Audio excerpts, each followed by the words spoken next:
Assalamualaikum warahmatullahi wabarakatuh. Kami dari kelompok 1 ingin mempresentasikan tentang filsafat Islam. Jangan lupa disimak ya videonya. Assalamualaikum warahmatullahi wabarakatuh. Perkenalkan, nama saya Adam Faujan. Saya dari Fakultas Psikolog.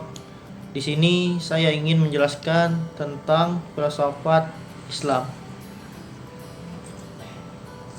Filsafat Islam yang dimaksud adalah filsafat dalam perspektif pemikiran orang Islam. Seperti juga pendidikan Islam adalah dimaksudkan dengan pendidikan dalam perspektif orang Islam. Karena berdasarkan perspektif pemikiran orang, maka kemungkinan keliru dan bertentangan satu sama lain adalah hal yang wajar. Filsafat berasal dari bahasa Yunani philo dan sophia. Philo berarti cinta dan sophia berarti kebijaksanaan atau kebenaran. Sedangkan menurut istilah filsafat diartikan sebagai upaya manusia untuk memahami secara radikal dan integral serta sistematik mengenai Tuhan, alam semesta dan manusia, sehingga dapat menghasilkan pengetahuan tentang bagaimana hakikatnya sejauh yang dapat dicapai akal manusia dan bagaimana sikap manusia itu seharusnya setelah mencapai pengetahuan tersebut. Nah, di sini kita memiliki faktor-faktor timbulnya filsafat Islam, yaitu pertama, satu, untuk membuktikan adanya Allah. Islam menghendaki agar umatnya memikirkan tentang penciptanya langit dan bumi. Dua, faktor perpecahan di kalangan umat Islam. Setelah Khalifah Islam yang ketiga, Utsman bin Affan terbunuh, terjadi perpecahan dan pertentangan di kalangan umat Islam. Perpecahan dan pertentangan tersebut pada mulanya adalah karena persoalan politik, tetapi kemudian merembet ke bidang agama dan bidang-bidang lain. 3. Faktor dakwah Islam. Islam menghendaki agar umatnya menyampaikan ajaran Islam kepada sesama manusia, agar orang-orang diajak masuk Islam dapat menerima Islam secara rasional. Maka Islam harus disampaikan kepada mereka dengan dalil-dalil yang rasional pula. Untuk seperti wanita yang diperlukan filsafat. Di sini ada satu tokoh yang bernama Ibnu Rushd. Biografi Ibnu Rushd, seorang filosofer yang bernama Abdul Wali Muhammad bin Ahmad Ibnu Rushd lahir di Cordova pada tahun 520 Hijriah sampai 1126 Masehi. Ia berasal dari kalangan keluarga besar yang terkenal dengan keutamaan dan mempunyai kedudukan tinggi di Andalusia, Spanyol. Ibnu Rushd adalah seorang filosof Islam terbesar yang di belahan barat dunia di Eropa pada zaman pertengahan dengan sebutan Averroes, satu keluarga. Ibnu Rushd sejak dari kakeknya tercatat sebagai tokoh keilmuan.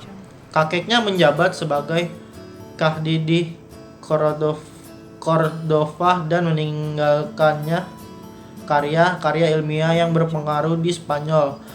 Begitu pula dengan ayahnya.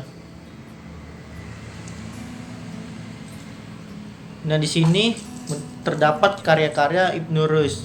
Satu, At-Tashil berupa antologi pemikiran ilmuwan yang sensasional dan kontroversial baik dari kalangan sahabat tabi'in maupun generasi sesudahnya. Dua, kitab Tahafut atau Tahafut, keracunan dari buku keracuan. Buku ini merupakan puncak kematangan pemikiran filsafat Ibnu Rushd. Isi bukunya merupakan serangan balasan Ibnu Rushd atas serangan Al-Ghazali. 3. Fas al-Malk fi Mabaina al-Hikmah wal Syariah min al-Ittisal, penjelasan mengenai hubungan antara filsafat dan agama. Dalam buku ini Ibnu Rushd mencoba menjelaskan hubungan yang erat antara akal dan wahyu. Nah, di sini pemikiran Ibnu Rushd berpendapat bahwa dalam agama Islam berfilsafat hukumnya tuh boleh, bahkan bisa jadi wajib untuk kalangan tertentu. Terjemahan karya Ibnu Rushd memicu para pemikir Eropa Barat untuk kembali mengaji karya-karya Aristoteles dan pemikiran Yunani lainnya setelah lama diabaikan sejak jatuhnya Kekaisaran Romawi. Sekian itu saja yang saya bisa sampaikan. Maaf bila ada salah kata-kata dari saya. Wa taufiq wal hidayah. Wassalamualaikum warahmatullahi wabarakatuh. Assalamualaikum warahmatullahi wabarakatuh. Nama saya Rizka Berliana Putri dengan NIM 0603521049 akan membahas tentang salah satu tokoh filsafat Islam yaitu Imam Al-Ghazali. Abu Hamid Muhammad bin Muhammad Al-Ghazali At-Tusi Asy-Syafi'i yang lahir di Tus pada tahun 1058 dan meninggal di Tus pada tahun 1111 adalah seorang filsuf dan teolog muslim Persia yang dikenal sebagai Al-Ghazal di dunia abad pertengahan. Jenazahnya dikebumikan di tempat kelahirannya. Menurut Al-Ghazali, Tuhan mengetahui segala sesuatu dengan ilmu yang satu dalam keasliannya, keabadiannya tanpa mengalami perubahan. Para filosof mengingkari adanya kebangkitan jasmani di akhirat, kembalinya roh ke dalam jasad, serta adanya neraka dan surga secara materi. Al-Ghazali menganggap bahwa filosof telah musyrik karena ada dua entitas yang sama-sama kodim, yaitu Tuhan dan alam, sehingga beliau menyimpulkan bahwa alam ada dengan sendirinya tanpa membutuhkan Tuhan. Sebenarnya alam disebut kodim oleh filosof bukan berarti keberadaan alam itu tidak butuh kepada Tuhan. Berikut merupakan karya-karya Imam Al-Ghazali, diantaranya ada Ihya Ulumuddin, Tahafut Al-Falasifah, dan Al-Munqidh min Ad-Dalal. Ihya Ulumuddin atau Al-Ihya merupakan kitab yang membahas tentang kaidah dan prinsip dalam menyucikan jiwa, yang membahas perihal penyakit hati, pengobatannya, dan mendidik hati. Kitab ini merupakan karya paling terkenal dari Imam Al-Ghazali. Salah satu karyanya sangat terkenal dan fenomenal dalam bidang filsafat adalah Tahafut at-Tahafut atau Keruntuhan Kitab Tahafut. Kitab ini ditulisnya sebagai bantahan dan kritik atas kitab Al-Ghazali yang berjudul Tahafut Al-Falasifah atau Keruntuhan Filsafat. Al-Munqidh min Ad-Dalal berbeda dari karya-karyanya yang lain. Kitab Al-Munqidh min Ad-Dalal atau Penyelamat Kesehatan berisi tentang pengalaman dan perjalanan pribadi Al-Ghazali dalam menempuh jalur sufi. Dalam buku ini, ia menuangkan pemikiran-pemikirannya tentang pemikiran menempuh jalur sufi, termasuk beberapa bantahannya terhadap pemahaman orang mengenai filsafat. Sekian dari saya. Terima kasih. Assalamualaikum warahmatullahi wabarakatuh. Nama saya Safa Absari dengan NIM 0603521051. Di sini saya akan menjelaskan tokoh filsafat Islam Al-Kindi. Abu Yusuf Yakub bin Ishaq As-Sabah Al-Kindi merupakan filsuf pertama yang lahir dari kalangan Islam. Ia lahir di Kufah tahun 185 Hijriah atau 801 Masehi. Al-Kindi adalah seorang filsuf, fisikawan, astronom, dokter geografi, dan bahkan ahli dalam musik. Al-Kindi mempunyai sebuah karya yang dikenal sebagai filsuf Arab. Pemikiran Al-Kindi. Filsafat menurut Al-Kindi merupakan ilmu tentang hakikat segala sesuatu yang dipelajari orang menurut kadar kemampuannya, yang mencakup ilmu ketuhanan, ilmu keesaan, ilmu keutamaan. Semua ilmu yang bermanfaat dan bagaimana cara memperolehnya, serta bagaimana cara menjauhi perkara-perkara yang merugikan. Tuhan tidak memiliki sifat-sifat dan atribut-atribut lain yang terpisah dengannya, tetapi sifat-sifat dan atribut-atribut tersebut haruslah tidak terpisahkan dengan zatnya. Ia juga merupakan filosof muslim pertama yang membahas hakikat roh secara terperinci. Tuhan tidak merupakan genus atau spesies. Tuhan adalah pencipta, Tuhan adalah yang benar pertama dan yang benar tunggal. Al-Kindi juga menolak pendapat yang menganggap sifat-sifat Tuhan itu berdiri sendiri. Tuhan haruslah merupakan keesaan mutlak, bukan keesaan metaforis yang hanya berlaku pada objek-objek yang dapat ditangkap indera. Al-Kindi membagi roh atau jiwa ke dalam 3 daya, yakni daya nafsu, daya pemarah, dan daya berpikir.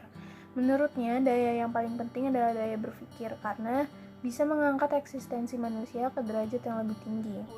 Al-Kindi juga membagi akal menjadi 3, yakni akal yang bersifat potensial, akal yang telah keluar dari sifat potensial menjadi aktual, dan akal yang telah mencapai tingkat kedua dari aktualitas.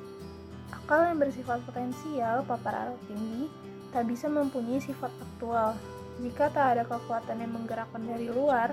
Oleh karena itu, menurut Al-Kindi, masih ada satu macam akal lagi, yakni akal yang selamanya dalam aktualitas.